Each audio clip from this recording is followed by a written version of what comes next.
My name is Monica Kounter, and I appreciate you giving me the opportunity to speak tonight.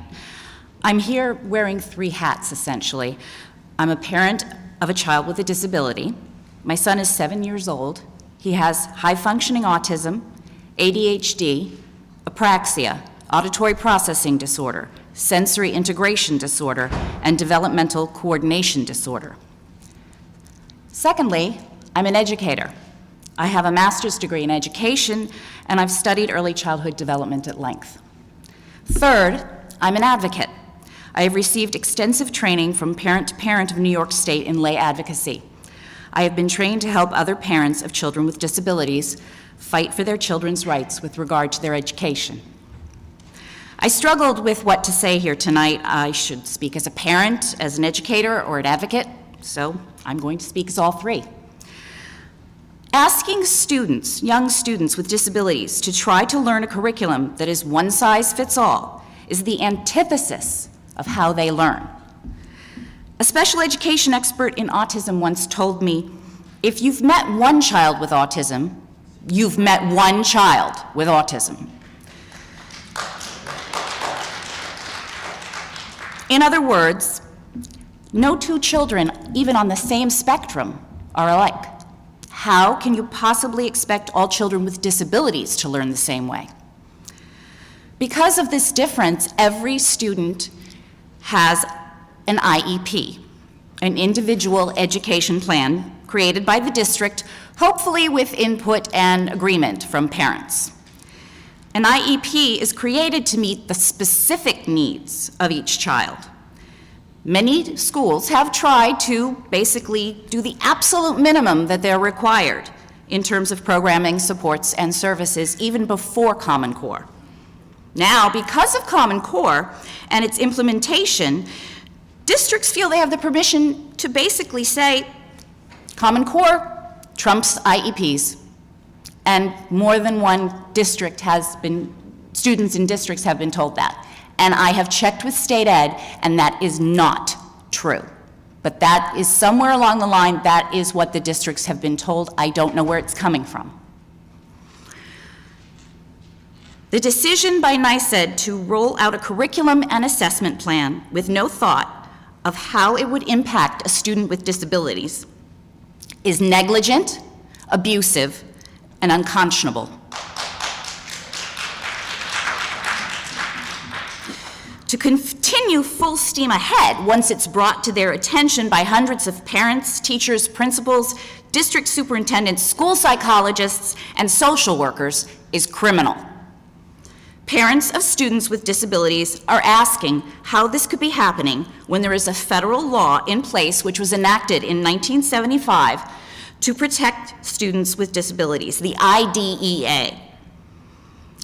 All students under this law are entitled to a free and appropriate education, stating that all students must be college and career ready. Using a one-size-fits-all curriculum and assessments will do the opposite for students with disabilities.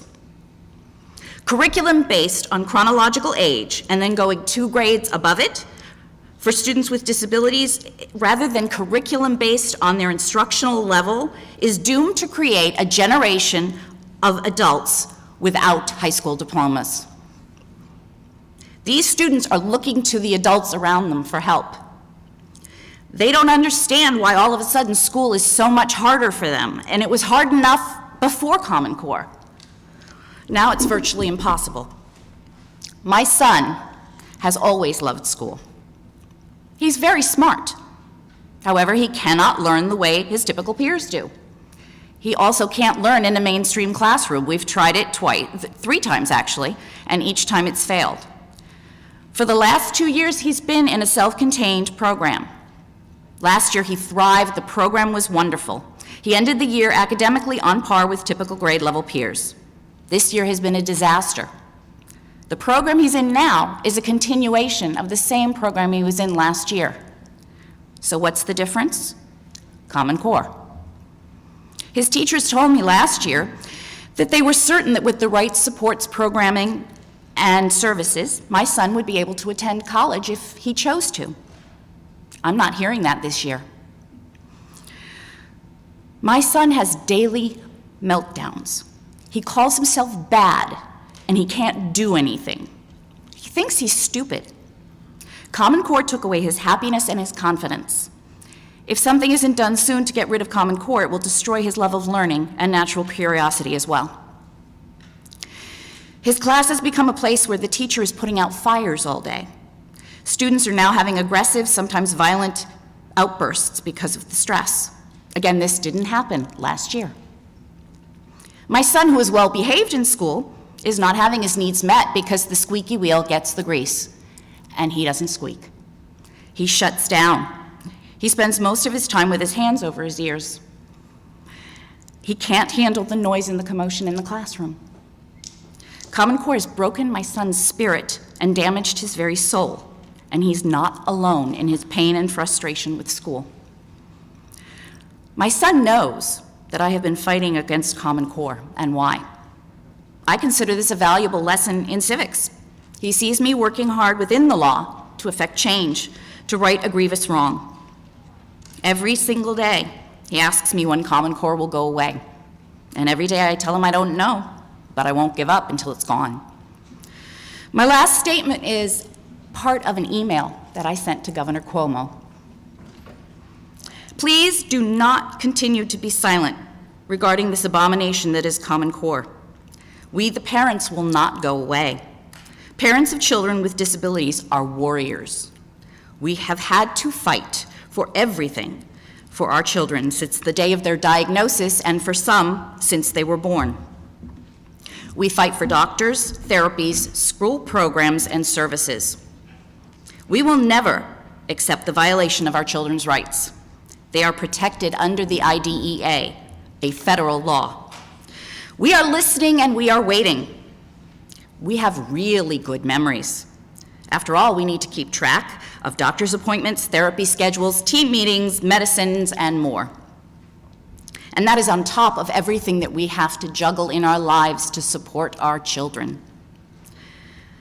We will remember your stance on Common Core when the next election rolls around. I can promise you that. Thank you.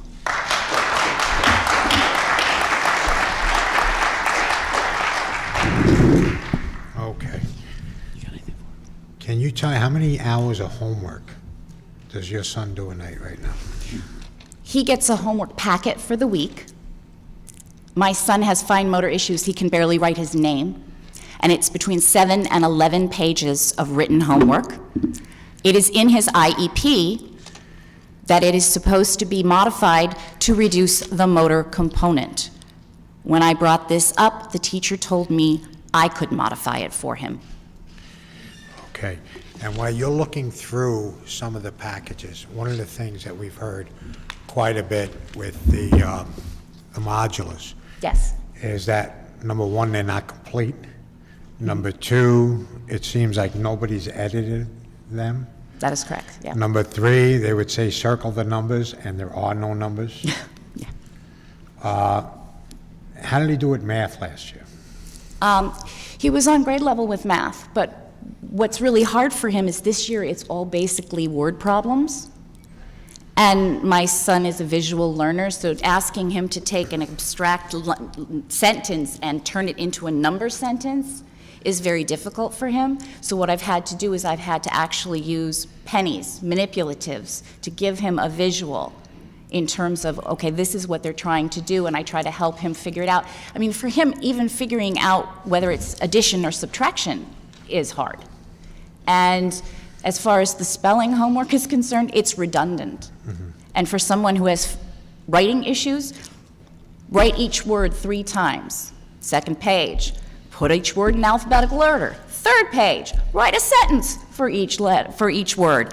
Fourth page, okay, does it end in A-N-K or I-N-K? Put them in the columns. I mean, he knows how to spell those words. He doesn't need to write them over and over again, which is a complete source of frustration to him. Okay. Now, he sat down for they had 3 days of testing. Well, he actually is in 2nd grade, so he hasn't done the testing yet. But I did approach my district and let them know that I was going to send them an opt-out letter. And my assistant superintendent informed me that my 7-year-old has to refuse the test when it's handed to him by his teacher. They will not accept an opt-out letter. Well, I'd suggest you send it anyway. Oh, I plan to. Now, I mean, last year he was doing well in school, and this Yes. year he's just Yes, shut down. yes. I took him to a child psychologist today for the first time. All right. What I'm hearing is a lot of kids, what's happening is for them to actually be able to deal with the added frustration and Yes. that they're winding up with medication or more medication. It was suggested to me today by his pediatrician, and I'm going to try to hold off on that because I have made the decision that he's not going back to school in January. I will be homeschooling him. Okay. And now you've got a degree in elementary education. Yes. And have you had an opportunity to take a look at some of the curriculum? Yes, I worked last year as a sub and early this year as a sub, and I actually worked as a teaching assistant sub while I was waiting for my certification to come through because I was certified in Massachusetts. It just came through. I had an appointment for an interview with BOCES. I canceled it because I told them I cannot in good conscience go in and teach Common Core. Right. Now, have you found the curriculum to be developmentally appropriate? Totally. Or age appropriate? Totally inappropriate. Okay. Yeah, well, I have a degree in elementary education too, and I'm looking at it, and I have no idea who wrote this nonsense. Nobody who's an educator. And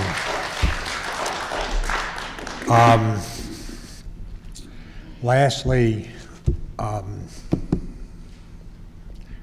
trying to think of, okay, can you explain to me, maybe you can explain since you're an educator also. I've asked this question in every forum that I've gone to. I haven't gotten an answer yet. Could you explain to me why a first grader has to be able to point out to me where ancient Mesopotamia is on a map or a globe, and why what contributions ancient Mesopotamia has made on modern day civilization? Not one reason that I They're can come up 6 with. years It would old. be more important, quite frankly, that he could point out New York State first. Okay, thank you.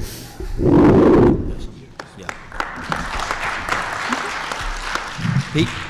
And Monica, thank you for joining us. I have two nephews with autism, and they'll be encountering the same thing as they move. Now, it's your son, correct? Yes. Now, is your son doing any mainstream classes as well, or is he? It was tried on 3 separate occasions, but because of his sensory issues and auditory processing issues, he can't handle it. It's just overstimulating to him. So getting back to the distinction between last year and this year. Yes. So his course of instruction was more tactile, and he It was more tactile, and the grouping was more homogeneous. I think the stress is bringing out behaviors that might have always been there for some kids, but were normally not expressed at school. Yes, we're hearing routinely about children having their joy taken away, about issues of blaming themselves, am I dumb, mommy Yes. or daddy? Is there something wrong with me? And I guess the premise is, in terms of the curriculum,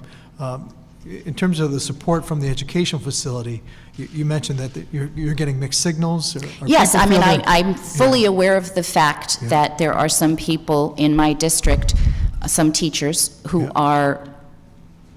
they don't believe Common Core is appropriate, and yet I know that they can't express that, and when I started making noise, I was told through a third party that my son's teacher was not allowed to speak to me without an administrator present.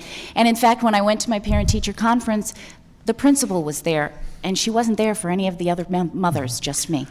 Just one last question. I've heard this from at least a couple sources now. What we see is a continued undermining of parental rights as well. Absolutely. And I don't see why, if you send a letter in, Yeah. and you request a certain course of action as a parent, why they deny that and then They say that forced you're... my 7-year-old son to say no to a teacher when in his entire life he's been told he has to do what the teacher tells him to do. I just find that unconscionable. I do too. Yeah, No. all right.